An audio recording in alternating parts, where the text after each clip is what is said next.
Nation, Nigeria. Good to have you on the show, Dr. Sola Ojewunmi. It's good to be here. All right, so what we'll do is we have to talk about this, and we'll start by asking what sickle cell disease is. But before you even answer the question, I know we have one question pending. You came in when we were at the breakfast table and was having yam for breakfast.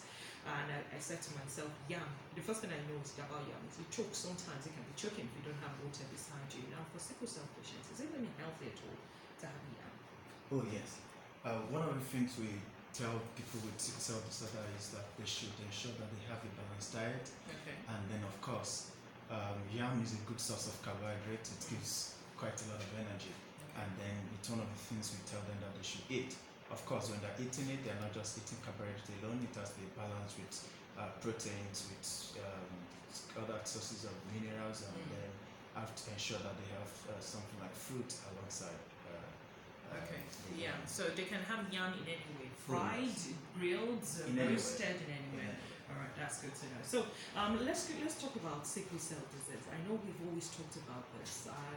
We know that for the case of prostate cancer, we're beginning to hear of new innovations and new remedies, treatments and all that. Since the last time, the Sickle Cell Foundation was here, and now, because we do this quarterly, so we can say in the last quarter, has there been any new thing we should know about sickle cell as regards the treatments, or something new that has been discovered to help before we even go into what sickle cell disease really is? Not really. The only thing that the scientists have been working on is what we call gene therapy. Okay. In gene therapy, we're trying to see how the gene of an individual can be changed, and then it would permanently erase sickle cell disorder in that individual. So that's been going on for some years now, and then it's still at the clinical trial stage. And of course, what we have also perhaps said on this show is the stem cell transplantation, and that also has been there for quite a long time. But before, the mortality used to be high, the rate of death after the procedure and the complication that comes up after the procedure. But now the complications, the risk of complication is very low, and then the mortality is also very low. So that also says that stem cell transplantation is also a way to say that's progress. A cure for sickle cell disorder. Okay, so that's serious progress, and then we're happy and excited about that. But for someone who perhaps has never heard of sickle cell disease, what exactly is the sickle cell disease? Actually, because of the stigmatization which people with the disorder usually encounter in Nigeria, we prefer to call it sickle cell disorder as against calling it sickle cell disease. Okay. Thank you. For sickle cell, people living with the disorder is an inherited blood condition. It's not something spiritual. It's not an attack. It's not something that is infectious. So it is an inherited blood disorder. They have they are normal people like those who have AA or AS. Okay. The only thing is that the kind of the blood that they have is not as that of AA and AS. And one of the major things you see in people with sickle cell disorder is they frequently have anemia. Okay, the blood of everyone that is AA, it's usually produced and then gets broken down after about 120 days. But in the case of somebody with sickle cell disorder, their own gets broken down within 10 to 30 days. So the rate of breaking down of the red blood cells, it's faster compared to somebody that is AA. So they could have anemia, and then there are a lot of features, a lot of symptoms that they have as a result of that. Now, what are some of the symptoms that they have for somebody who doesn't even know that they have? For everyone that is born, whether with sickle cell disorder or AA, the first 6 months of life, nothing shows exactly what your genotype is until you're about 6 months. So from 6 months, your true genotype starts coming up, and that's what we call the adult hemoglobin. Okay, and at that point, we can say, oh, this person is AA, this person is AS, this person is SS, or what have you. And one of the things we can know, one of the things we see in children with sickle cell disorder at that early stage, close to 1 year, 2 years, is to have hand and foot syndrome. So their hands are swollen, the foot also is swollen, and then you might have to say, oh, let's go to the hospital and then let them test us there to find out, does this child have sickle cell disorder or not? Again, there could be what we call jaundice. The hides are yellow, and then there could be pallor. Their palms are pale. Okay, so we could see that in them as well. And apart from this, there are other complications that they could have, which may have to do with what we call priapism. This happens mainly to men, to guys. What we call priapism is a penile erection, which doesn't have to do with any sexual stimulation at all. And it could be painful. Very painful. Okay, and then apart from that, they could have what we call avascular necrosis. They have problem with their hips, they have problem with their shoulders, and then it also could be very painful. They also could have problem with leg ulceration, usually around the ankle. Okay, and of course, one of the things again which is common among them is pain, and that painful crisis can occur at any part of the body. Okay, and of course, a lot of things also go on within the organs, the kidney, the spleen, also could get damaged, the lungs and all that, and they also have their own associated diseases. Now, are there natural remedies, for example, fruits that people can eat, to ease some of these pains? Because it seems like pain everywhere. I'm already getting scared. Pain here, pain there. But are there natural remedies, maybe like vegetables, fruits that people can eat, herbs perhaps that could help, some of these traits? Quite a number of people have said this could be of help, that could be of help. But for us at the Sickle Cell Foundation, anything that is not scientifically proven, it's not what should be given to people with the disorder. So we don't know of any. We only say that as much as possible, let them take balanced diet, which include fruits and vegetables. All fruits are good. Vegetables, they are good for them to take. So it's not that if you take this particular vegetable or you take this particular fruit, it's going to ease you of pain. And as a matter of fact, nobody really knows the scientific cause of the pain. Nobody really knows. But we only know that there are factors that could precipitate those crises. For instance, dehydration can precipitate crisis. Extreme weather condition, whether it is hot or cold, it could also precipitate crisis. And then not only that, the individual should know that infections also could precipitate crisis. So as much as possible, again, there are what we call prophylactic measures. In prophylactic measures, we are saying, for instance, it's possible to prevent the children with sickle cell disorder from infection. So they need to take a particular vaccine that is different from the usual vaccine that they take while growing up.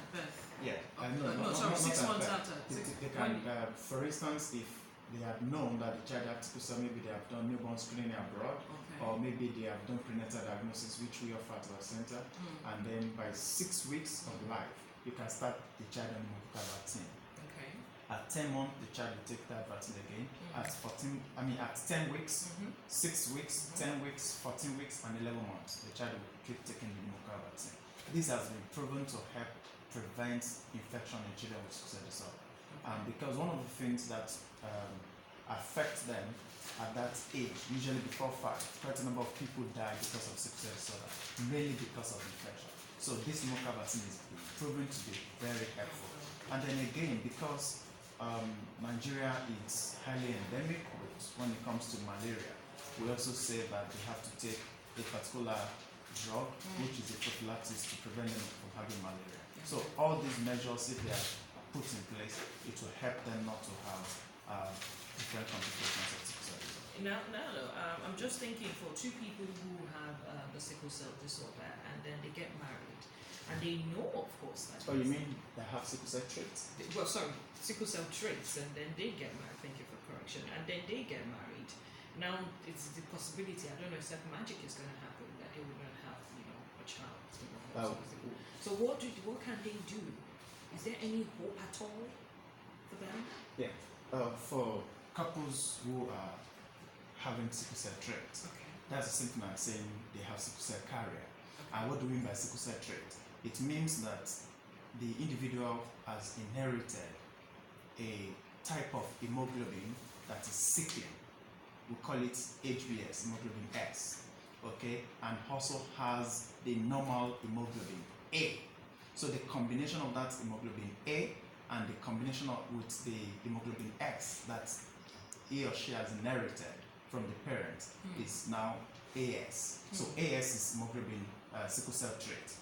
Now, if he or she marries, has a partner that is also carrying the same hemoglobin type, which is AS. So both of them are carriers. They have sickle cell traits. They don't have the disease. They don't have the condition. Okay. They only have the traits by the virtue of the hemoglobin S, which they carry. Okay, so that's to say that for somebody who is AS, Yes. you already have the sickle You cell have traits, yes. Okay, You you're not necessarily. don't have the disorder. Okay, but just the traits. The traits, yes. Okay, fine. Now, if they marry, one, in every pregnancy the woman will carry, there is 25% chance that the baby could be SS. There is 25% chance that the baby could be AA. There is another 50% chance that the baby could be AS. Okay. Now, a lot of people were wrongly taught in secondary school. I was already doing that in my head. Yes, I was already doing that pyramid. They were, we call it inheritance pattern. Okay. They were wrongly taught in secondary school. They said, my first child will be AA, the second child will be AS, the third child will be AS, then I will stop at having 3 children. So, it's the fourth child that will be SS. That's wrong. What that inheritance pattern shows us is that every time the woman is pregnant, there are 3 possibilities. There is possibility for AA, there is possibility for AS, there is possibility for SS. Now, SS comes once out of 4. That is 25%. In that pregnancy, the next pregnancy the woman is going to carry, that also carries a chance of 25% for SS. Okay. So it doesn't matter if Doesn't it's matter. 4 or 5. It could Doesn't be matter. that the SS could be even be the first one. Yeah. Okay. You could have, I've seen somebody who had first child SS, second child SS, third child SS. Wow. Yes. I've seen those who had all their children, about 4 of them, they don't have sickle cell disorder at all. Okay, you could have AA, you could have AS, you could have a mixture of them, and then somebody could have SS too. So it doesn't matter. It's just like you're playing dice. Okay, so you don't know when 6 will come, you don't know when 4 will come. Okay, so that's how it works. Okay. Now, what is the hope for them? One is the fact that they need to see a genetic counselor. A genetic counselor is the one that will tell them this is the disorder which the child may have, and this is what the disorder means. How can you live with it? How can you cope with it? What can you do about it? So they need to see, and then they need to know how to plan for their children. What do we want to do? What are the chances we have? Okay. There's a possibility to do what we call pre-implantation genetic diagnosis. In that, before the woman is pregnant, they are going to do something like in vitro fertilization, IVF. Okay, but it's an advanced one. Before they do the fertilization, they will have been sure that the egg that they have fertilized with the sperm, it's actually going to produce AA or AS. It's not going to be the one that produces SS. Isn't that an expensive option? Oh yes, it's very expensive, and then of course it's not always successful.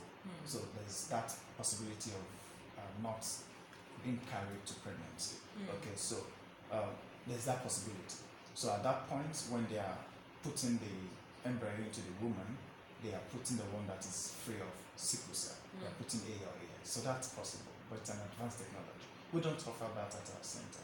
But what we offer is prenatal diagnosis. The woman is pregnant at about 11 to 13 weeks of pregnancy. They want to find out what's the fetus genotype, okay, at that early stage of pregnancy. So that's possible to do. So that's one of the things that those who have, that couples who have sickle cell traits also, need to be aware of. Okay, so that means it's only people who have the sickle cell traits that can come to your center just to verify, or is it open to anybody? Oh, it's open to everyone that want Okay. to find out what their genotype is, and that's one of the things we say for those who are getting married. They need to come for complementary counseling, especially when they find out that I'm AS. So what next do I do? What are the possibilities I have? What type of genotype is compatible with AS which I have? Okay, now something just came to my head while we were talking. Is it possible for the sickle cell disorder to be inherited? For example, not from my immediate parents. It could be from my generation, my great-grandparents. For example, there's been this history of SS, AS, FSS. Then I was born AA, and I got married to somebody who's AA or who's SS, or who's AA or AS. Is it possible that that gene probably somewhere is still in my body, and I could just produce SS? No, it's not possible. Okay. It's not. So if you're going to have a child who will carry the sickle cell disorder, that means you must have the S, and your partner also must have X. So that's the only possible way. It's not something that can skip one generation and show up in another generation. That's not kind of the genetic disorder sickle cell disorder is. Okay. Now, before we open the phone lines for our listeners, perhaps they have one or two questions to also ask you. Let's touch briefly on the cure for sickle cell. What is the foundation stance of this? What's their take on this? For the cure, we're looking at stem cell transplantation. Okay. We are currently at the last stage of the stem cell transplantation center. We have the building in collaboration with Lagos University Hospital, and then we are putting up facilities in place to ensure that we have this. We have trained doctors in how to do the transplantation, and then we are also training laboratory scientists on how to do to provide some services that will be useful for the bone marrow stem cell transplantation. Okay, so we hope that by early or mid next year, the center should be open for services in Nigeria for stem cell transplantation. All right, that's good news then. The voice you've been listening to, the voice of Dr. Sola Ojewunmi. He's the molecular biologist and head of the DNA lab of the Sickle Cell Foundation Nigeria. If you're just joining us, we're talking sickle cell traits, and of course, Dr. Ojewunmi has been nice enough to mention some of those traits. Perhaps we'll just give him, maybe 1 minute to do all of that again. But some of the traits he has mentioned is that people with sickle cell disorder, because that's another thing we've learned today. Stop saying sickle cell disease. That can be demoralizing. Just say sickle cell disorder. And one of the traits is that frequently have anemia, and also it cannot be detected. I learned that too. It cannot be detected until after 6 months, except you're using, an upgraded way of checking if your child or if a fetus has. Other than that, you can only detect after 6 months, right? You said. Also, you have jaundice, that's the yellowness in the eyes. You also have your hands will be pale, among other things. All right, so we'll open the phone lines now for you to be part of this discussion. If you have questions, 090-6000-7031 and 090-6000-7041. Those are the two numbers you can reach us on this morning to ask your questions on sickle cell traits. 090-6000-7031 and 090-6000-7041. Phone lines already buzzing. Okay, you want to say something? There's another thing which I need to say. Okay. When we say sickle cell disorder in Nigeria, we're referring to two things. We're talking about those who have sickle cell anemia, hemoglobin SS, and we're also talking about those who have hemoglobin SC. What is SC? SC is also a sickle cell disorder, but a milder form. Okay? Oh. Yes. So how that occurs is if somebody is AS and another person is AC, so there's hemoglobin AC. So C is also a trait for a sickle cell disorder. So AS and AC, they can have a child with SC. So we have, that's to say that we have four then. We have AA, yes. We have AS, we have SS, and we have AAC. We have AC, we have SC, we have CC, and quite a But lot it of that. seems like the AC is not well known. It's not as pronounced as No, it's not. Okay. In Nigeria, it's common out in the south to west part of Nigeria. The AC? Yes, the C Okay. part, yes. Okay. So that's also the thing which we need to know. So that C is also a trait which can confer a sickle cell disorder. Oh, okay. All right then. So AC, AS. Actually, we only know ASC. That's what is common here in Nigeria. Okay, ASC. But in the real sense of it, there are over 500 hemoglobin variants. No, let's not even go there. This one that you've been teaching us from secondary school. Before you come and just mess everything up in our heads. Okay, we'll just leave it at that's what that you have said. We'll probably subsequent editions we'll start to, we'll start to inform ourselves, or we'll start to educate ourselves on the other ones. Okay, so the phone lines are open once again. Let's hear from you. Stay with us right here. It's not nobody could say they would die at 21. We used to hear that they would die at 40, they would die at 30. There's nothing like that. Okay, so the life expectancy in Nigeria is less than 50. And right now, as we speak, we have people who have the disorder and they are in their late 60s. So there's no life. I mean, you can't say they will die at 20. All right, that's good. It just depends on the comprehensive management that's available for them to enjoy. All right. Hello, good morning. That may resemble that is the stem cell transplantation. Okay. And they wouldn't want to do it for somebody that is an infant. Okay. So at what age can they can start doing it from age 2. Okay. What they do there is there's something that produces blood. We call it bone marrow. So it's the bone marrow of that person who took cell disorder that they will knock it off, and then they will get a donor. In most cases, they can get a donor among the siblings. The mother or the father could also be if it is a half match, and then they take a little marrow from that donor and transfer into the affected child, and that's what the child will not be producing. So if the donor is AA or AS, so that's the type of blood that the child will be producing. So that means isn't that in itself treatment? Yes, that's the and that can even and that can even knock out the entire, and then the person will just be free. Yes, from yes. So the person becomes AA or AS depending on the blood type of the donor.